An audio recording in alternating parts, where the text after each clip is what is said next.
Hello, good afternoon students. हमारे after Diwali 2 part तो हो चुके हैं। आज हम तीसरा पार्ट लकड़हारा और वन पढ़ने जा रहे हैं। इस पार्ट के लेखक है अरविंद भटनागर। ये कहानी है, नाटिका के रूप में कहानी बताई गई है और ये कहानी एकांकिका के रूप में बताई गई है। तो इस पाठ के लेखक है अरविंद भटनागर। इनका परिचय हम देखेंगे। परिचय में अरविंद भटनागर जी एकांकिका का रूप में प्रसिद्ध हैं। पर्यावरण परिरक्षण के लिए वृक्षारोपण एवं वृक्ष संवर्धन की आवश्यकता पर हमेशा आपने बल दिया है कि पर्यावरण को बचाओ। पर्यावरण रहेगा अच्छा तो हम लोग अच्छे रहेंगे, इस बात को उन्होंने बताया है। इस पाठ में उन्होंने क्या बताया देखेंगे।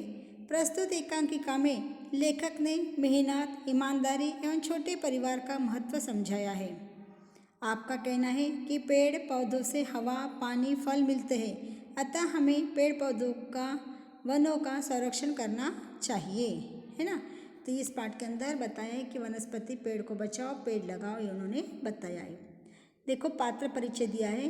लकड़हारा एक ग्रामीण व्यक्ति के रूप में भगवान, लकड़हारे की पत्नी और हरा भरा पेड़। ये कहानी आपने बचपन में बहुत बार सुनी है।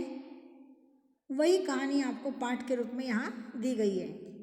एक पहला दृश्य देखते हैं। एक लकड़हारा टहलता और मंच पर आता है। लकड़हारे के हाथ में कुल्हाड़ी है। वह पेड़ के पास आकर रुक जाता है।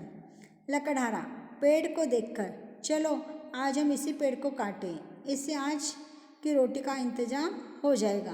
पेड़ की डाल काटने के लिए कुल्हाड़ी चलाता है, पर कुल्हाड़ी हाथ से छूटकर नदी में गिर जाती है। पेड़ काटने के लिए कुल्हाड़ी हाथ में लिया, पेड़ काटने लगा। काटते काटते हाथ में से कुल्हाड़ी छूट गई और नदी के अंदर जाकर गिर गई।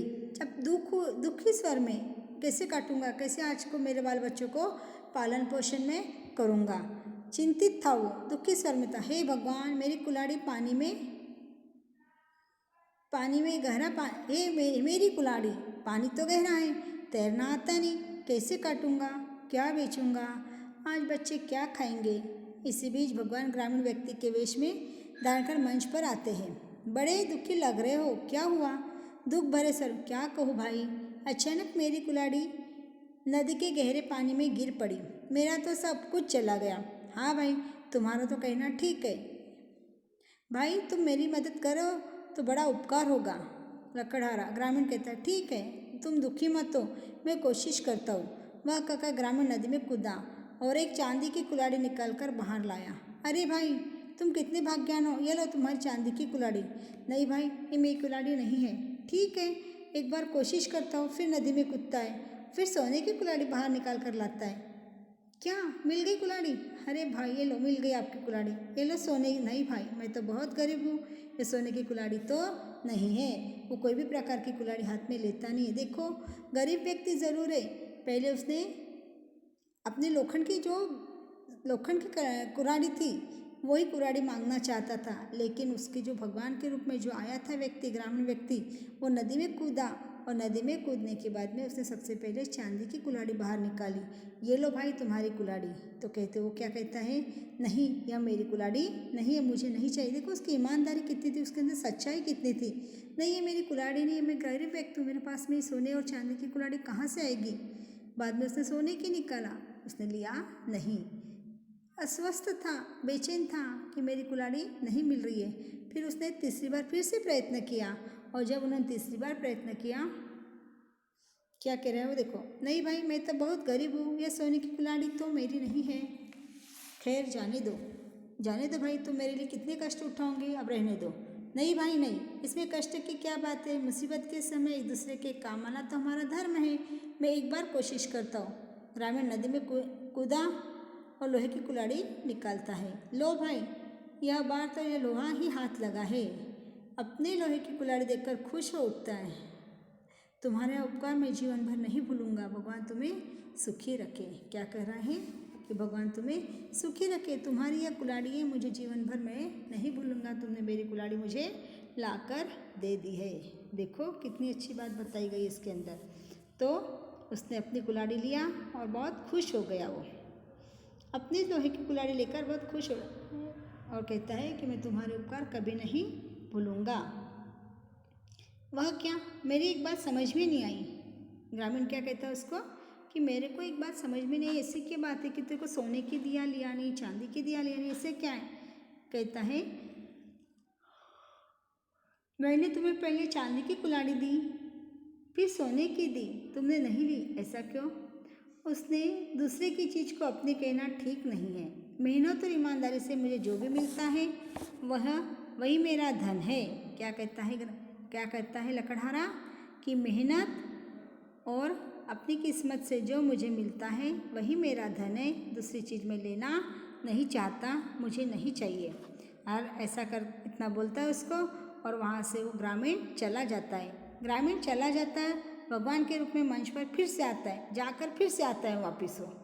धन्य हो भाई, मैं तुम्हारी ईमानदारी से बहुत प्रसन्न हूँ, लेकिन एक शर्त पर। देखो मैं तेरे से प्रसन्न हूँ, लेकिन तेरे को मैं एक शर्त डाल रहा हूँ। कौन सी शर्त पूछता है वो। तुम हरे भरे पेड़ों को नहीं काटोगे, न ही लालच में पड़कर जरूरत से अधिक सूखी लकड़ी काटोगे। देखो हरे भरे तो पेड़ काटना ही नहीं है, और आपको सूखी लकड़ी होना होगी तो सूखी लकड़ी भी जितनी रोज की ज़रूरत है उतनी ही काटना, उससे ज़्यादा काटना नहीं। ऐसी बात वो उसको समझाता है और ऐसे उसको एक शर्त लेता है उससे। मुझे शर्त मंजूर है। दोनों ने शर्त, इसने लकड़हारे ने वो शर्त मंजूर कर ली और उस ग्रामीण ने भगवान का रूप में जो आया था उन्होंने उसको शर्त मंजूर करवाई कि आपको हरे भरे पेड़ तो काटना ही नहीं है, और जो भी पेड़ सूखी वाली लकड़ियाँ आप काटोगे तो आपको जितनी ज़रूरत है उतनी ही लकड़ियाँ एक दिन के लिए काटोगे, ज़्यादा जमा करोगे नहीं, संग्रह करोगे नहीं। इतना उन्होंने समझाया और वहाँ से पर्दा गिर जाता है। लकड़हारे ने भी शर्त मंजूर कर ली और यहाँ पर पहला पार्ट संपूर्ण हुआ है। अब दूसरे दृश्य में क्या होता है आगे और देखेंगे। आया समझ में। देखो गरीब इंसान जरूर है लेकिन ईमानदार है, अपना वजूद है उसके पास में, उसको किसी की कोई भी चीज़ की लालच नहीं।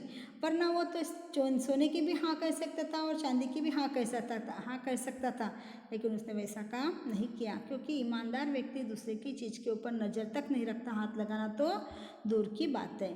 इस प्रकार ईमानदारी हमेशा के लिए काम आती है। समझ में आया पहला दृश्य। अगला दृश्य हम नेक्स्ट पीरियड में और देखेंगे। ठीक है, आपने क्या करना, इस पाठ को 2 या 3 बार अच्छे से पढ़ लेना। पढ़ने के बाद में आपको समझ में आएगा। हाँ, समझाने वाली तो कोई बात ही नहीं है, बहुत इजी पाठ है, बहुत अच्छी कहानी है आपके पास में दी गई। इसको आपको पढ़ना है और इसमें से जो भी कठिन शब्द आपको लगता है उसके आंसर लिखना। ठीक है, ओके। इतना समझा दिया, पाठ को पढ़ना है।